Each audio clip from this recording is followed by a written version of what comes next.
शमशेर बहादुर सिंह एक बहुत अच्छे कवि और कथाकार हैं। इन्होंने अंग्रेजी में भी बहुत सारी रचनाएं लिखी हैं और हिंदी में भी ये बहुत अच्छे कुशल लेखक और कवि थे। एक 10-11 साल की लड़की जो जिसके मन में जिज्ञासा उठ रही है चांद को देखकर, चांद जो कभी घट जाता है कभी बढ़ जाता है, कभी पूरा गोल हो जाता है कभी आधा हो जाता है। उससे क्या होता है, एक जिज्ञासा मन में होती है ना, आपकी उत्सुकता होती है ना, ये ऐसा क्यों होता है। तो यह उसके मन में जो उत्सुकता है वो प्रश्न करती है, चांद से ही प्रश्न करती है। तो चांद से प्रश्न कर रही है और पूछ रही है क्या कि गोल है खूब मगर, गोल है खूब मगर, गोल है खूब मगर मतलब आप बिल्कुल गोल हैं, देखने में एकदम गोल है, दिखता है चांद गोल। आप तिरछे नजर आते हैं, जरा तिरछे कब नजर आते हैं, तिरछे कब आते हैं जब वो घटना शुरू होते हैं, ठीक है, या बढ़ना शुरू होते हैं। तो घटने बढ़ने की उनकी प्रक्रिया चलती रहती है। तो जब घटते हैं उनका आकार कैसा हो जाता है, ऐसे तिरछा हो जाता है ना।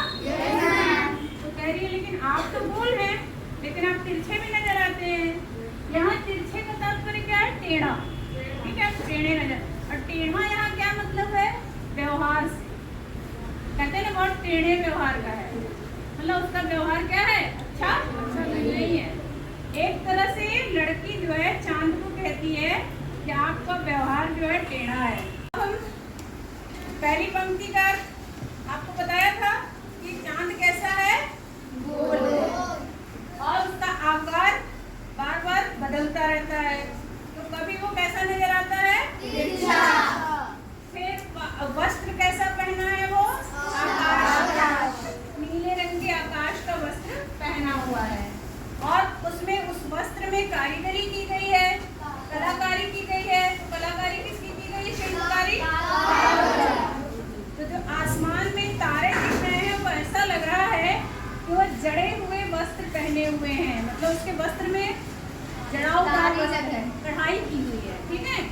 जैसे कढ़ाई की हुई वस्त्र सुंदर लगते हैं ना देखने में। तो कवि कह रहे हैं कि जो चांद ने कैसा वस्त्र पहन रखा है, तारों से जड़ा हुआ नीले आकाश का वस्त्र पहन रखा है। सिर्फ मुंह खोले हुए हैं अपना गोरा चिट्टा गोल मटोल। अब जो चांद सफेद रंग का गोल सा दिखाई दे रहा है तो कवि कह रहे हैं ऐसा लग रहा है तुमने अपना बड़ा सा मुंह खोल रखा है।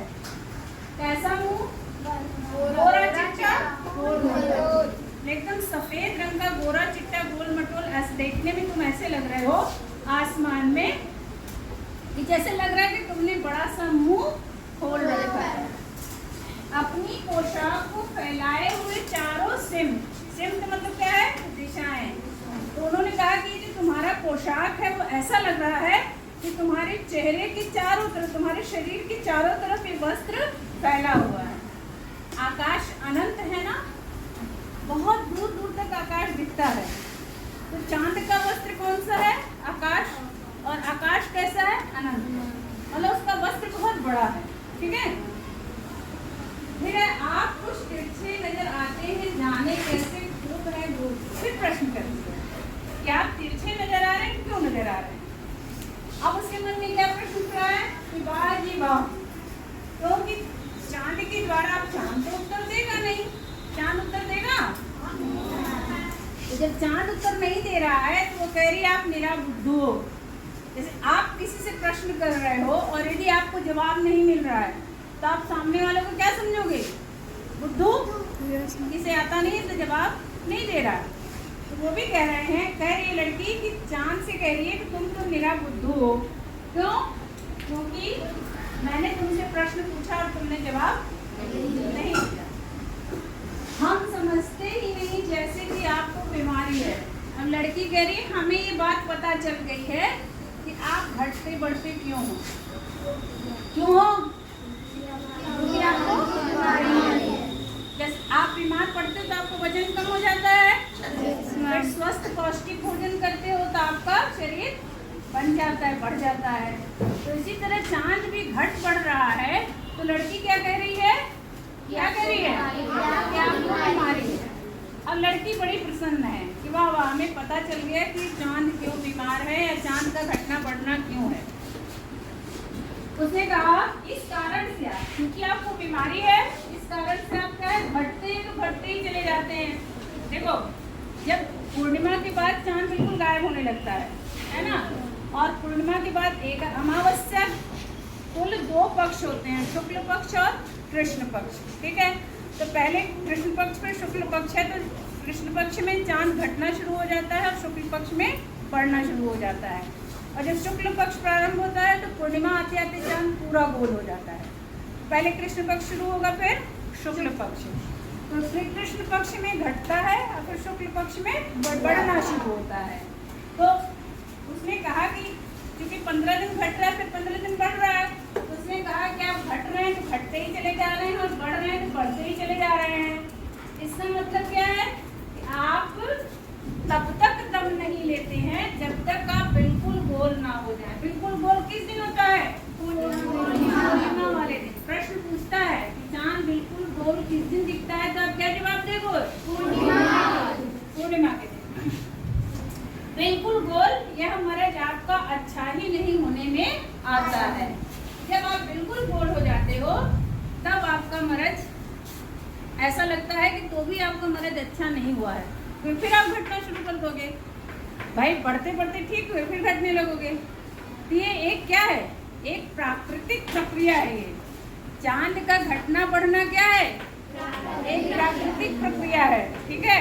और इसमें चांद घटता बढ़ता है। लेकिन लड़की ने चांद से प्रश्न पूछ करके या चांद के बारे में उसको जितनी जानकारी थी उसी के आधार पर उसने चांद से प्रश्न पूछा और उसने अपना उत्तर दिया। तो क्या लड़की सही थी? Yes ma'am. ये लड़की की सोच सही थी चांद के बारे में?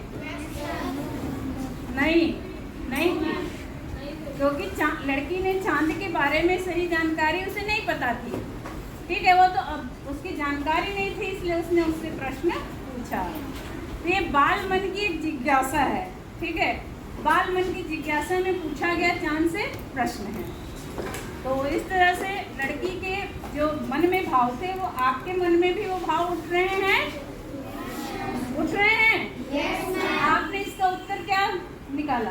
क्या समझ में आया कि चांद के घटने बढ़ने का कारण क्या है? बताओ, चांद क्यों घटता बढ़ता है? क्योंकि एक ये प्राकृतिक प्रक्रिया है। बोलो। हाँ, तो इस तरह से इस कविता में आपको ये वर्णन किया गया है, ठीक है।